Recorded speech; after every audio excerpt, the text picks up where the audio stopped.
Leave now, Sir Holden. Your chest is distracted. Who said that? Okay, you can actually like legitimately see the lineage between them two. It's hilarious. That works. He moved to firmly place both of his hands over Cove's shoulders, fixing his child's with a firm stare. Son, you are my true ally in this world. Aww. Mr. Holden stood up straighter, letting Cove go. He looks reinvigorated. Okay, once that's settled, I'll go make some money. That's always been the one thing I do best. Mr. Holden headed off to the garage with a big wave goodbye. Cove smiled the whole time you both watched his dad leave. You really liked Mr. Holden. You had for a long time. As soon as out of sight, Cove sighed lightly. Hey, are you okay? Yeah, I'm just not looking forward to waiting. Guess I'll be hanging around the street for a while. I can wait with you. You wouldn't abandon Cove there to wither on the road out of boredom. Really? Of course. I like keeping you company, remember? He stared at you for a moment, smiling softly and thinking about his response. I like that too. Cove put his hands on your shoulders. Oh wait, gripping you solidly but not enough to hurt. His eyes fixated on you just as firmly. He was serious. For you're my true ally in this world. Damn! So, are you sunning me right now, Cove? Are you sunning me right now, Cove? I got a fair amount of chuckles from you. He grinned, the stoicism fading to music. Thank you. You're always good to me. I would actually say I'm lucky to have you. Fudge it. You're lucky to have me. Teasingly, Cove raised an eyebrow. You're the most unlucky guy in all of Sunset Bird. You're the most lucky guy in all of Sunset Bird. The luckiest. For a moment, you weren't sure if Cove was laughing at your declaration or that moment, the moment you momentarily forgot the word luckiest. Either way, you didn't mind. The smile on his face reached his eyes and made you feel electric. And then he let go of you. Cove stepped over to his front steps, lazily taking a seat and leaning back on his arms. Our watch begins. Nodding in agreement, you joined Cove on the front porch steps. You both sat there in a comfortable familiarity as you settled in for the waiting game on the new tenants. Okay, this is actually kind of creepy. We're just kind of staring down the road hoping somebody shows up. The neighborhood was quiet, and you sighed contentedly, closing your eyes and feeling the light breeze. Eventually, you both perked up at the sound of a car. A taxi followed the noise, turning onto your street. Cove's eyebrows raised at that sight, and he sat up straight on the stoop. Well, This has to be them, right? Yeah, it's gotta be. Now that they were there, you couldn't help but feel a bit curious. You wondered what kind of person would be living in the neighborhood for the summer. The taxi pulled up to the stop as you expected the front of the now empty condo. It was on the same side of the street as your house, a few buildings further up. Without getting to his feet, Cove tried leaning in, tilting his head to get a view of the passenger door as it opened. The single occupant exited the cab. Who is it? I think I got money. I think I know who it is. I am betting on sunglasses. Wait, you can feel what Cove was in that moment. After the last renters, you were expecting this new visitor was not exactly what you'd expected. Sunglasses. No. What? It was a young man. He had to be close to your age. He was dressed fully in an electric black, white, and gray outfit. Even his side-swooping hair matched the scheme. I know who it is. I know who it is. The only other pop of color was something that he couldn't be really fashioned in submission. A pair of dark brown eyes, which he caught as he looked over at his audience. Hello, folks. So you said son of Corella, right? Hello, folks. Who might you be? We're the neighbors. The smile already prominent on his face curled further. It was cocky, but you didn't get the impression it meant something adverse. Hallelujah. Oh, he's a country bumpkin. Oh, god damn it. You and Cove shared a familiar look with one another, bewildered even further. The color-coordinated man left it there, however. With a firm click, he shut the door of his ride. He then turned his back to you and to receive a large, unsurprisingly, black suitcase out of the trunk. Continuing on with his own business, he strolled forward and lightly tapped on the driver's side window with his knuckles, asking for them to roll it down. When it opened, he leaned down and rested his arm on the edge. You assumed he was thanking the driver for getting him there, considering he slipped them a tip during the brief chat.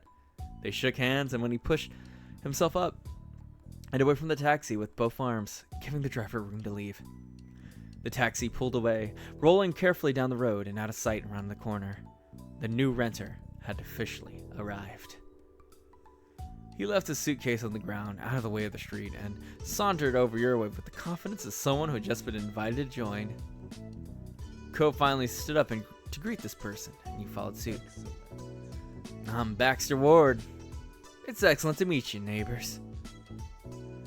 You were standing on his side when he was approaching from. When Baxter got close enough, he offered his hand to you first. You shook it. Baxter gripped your hand firmly to give a satisfying shake. Hey, Baxter. Oh, come on, Crystal. You simp for everybody. Hey, Baxter. I'm Four. Hey, Four. I'm quite keen on getting to know you better this summer. We could be good friends. From your side, Cove made a sudden sputtering noise. And you are? He lifted his hand out to Cove next. Cove shook his hand, still eyeing Baxter carefully. I'm, Cove. Baxter's whole demeanor lit up for some unknown reasons. His eyes shone as he studied Cove a moment. Now wait, is that a nickname or your real name? It's just my name. Cove spoke mildly, having given that explanation many times in the past. But it clearly charmed Baxter all the same. He tossed his head to one side with a laugh. Your parents knew exactly what they were doing. Can't imagine a more fitting name for the face I'm seeing. Cove, that's gorgeous. It's really not. Jealous, Cove. You know he is.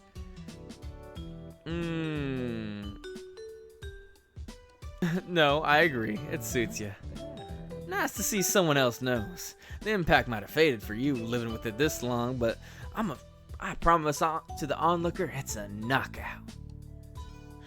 Cove couldn't face either of you after that. His cheeks were quickly turning bright red with embarrassment. You know, as Baxter was looking apologetic over Cove's increased discomfort. I'm sorry. I didn't mean it more than I did. I didn't intend to mean more than it did. I like your name, but you don't have to mind that. I'm patently against stepping on anyone else's toes. This neighbor gay. Why is he flirting with the main future boyfriend?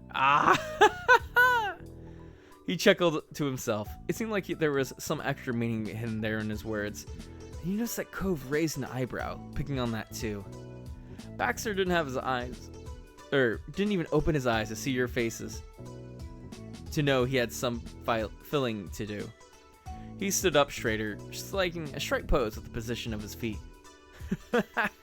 I'm a ballroom dancer, hence the phrasing. Oh, I don't know much about dancing, but that's pretty cool. It's not hard once you get the basics down. Cove didn't look convinced at all. Baxter took that as a cue to keep talking. Well, he grinned in a way that rapidly was becoming familiar to you.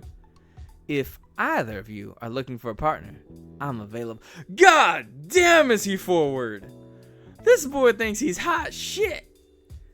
Oh, man. Oh, that is incredibly forward. He is bisexual. That is currently unconfirmed at this moment in time. Wouldn't be surprised, though. Cove frowned at the overt forwardness. Thanks. I'll pass, I think. He wants both. You know he would want that. Oh, I'll take you up on that offer sometime. I'd rather not. I could probably show you some moves. Oh, what to do, chat? Look, Crystal, I need your guidance. Do I pick number 1? Do I pick number 3? Do I pick number 2? or do I pick number 4? I need your input. Decisions 3. I could probably show you some moves. Excellent. Oh, you can. I look forward to that then. After that, there was a lull in the conversation, and Cove attempted to fill it. So. What made you decide on Sunset Bird? Ha, yeah. Well, my parents rented a condo, so I had a place to stay while I'm off for a semester from college and not live in the dorms. There was a playful glint in Baxter's eyes as he continued. Honestly. Ideally, they wanted to send me somewhere that wasn't too exciting, but lucky for me, they picked the wrong street. Considering the two of you live here. Cove was practically reeling over how Baxter found a way to fit comments like that into every single topic thus far. Man, I gotta admit, Baxter has some game. Why do you keep doing that? You don't know us, but you talk like you already do. What the fuck was that sound? Yeah, he is hardcore greeting right now. He's like, all in, let's go. Cove spoke, firm yet genuinely confused, and Baxter smiled cautiously. I don't feel the need to keep words of praise to myself. When I say something, I mean it. See? Plus, what's the point of spending my off semester alone? The best part of being somewhere new is getting to interact with, new people. Am I honestly the first person who's acknowledged you're attractive and intriguing people? True, you're hidden away in a tiny tourist trap, but still. Baxter crossed his arms. After studying your faces a few more seconds, he decided to continue. So this is the greed they taught in the Bible. I mean, I don't know, man. Like, the whole the whole hitting on guys thing's also kind of questionable. But you know, he's all about that life. He's all about that life. Okay.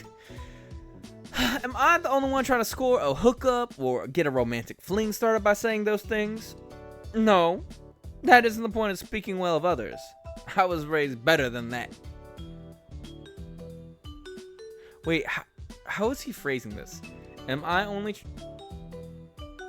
Oh, okay, let me rephrase this.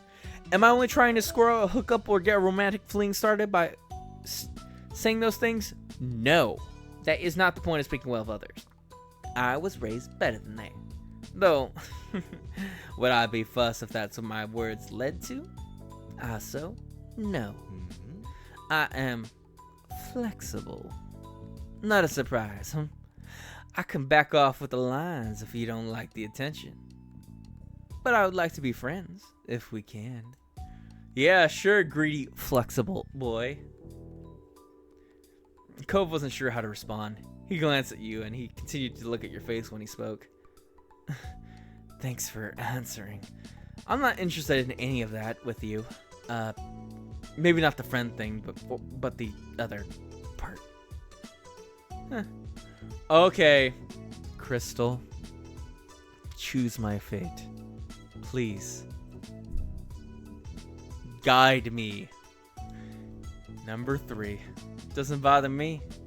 I'd appreciate it if you didn't do that with me. I find it pretty entertaining. You probably annoy a lot of people. You should there. Okay. He is entertaining. I'm finding it pretty entertaining. Baxter laughed at that. Glad we're working things out. Shifting his weight to his other foot, Baxter tried to move forward. So, since y'all both are already out here, did my arrival interrupt anything? Definitely not.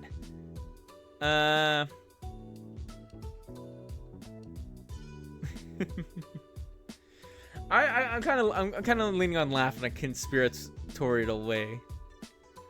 Baxter looked at you curiously. He didn't understand your response, but he chose not to question it and smiled politely instead. Well, if either of you are free, I'd be thrilled to hang out this summer, but we can save the schedule talk for later. I should get my things inside. He gave him a small nod of the head and flashed you both a dazzling smile. Goodbye for today. Bye. Cove gave a small wave as well.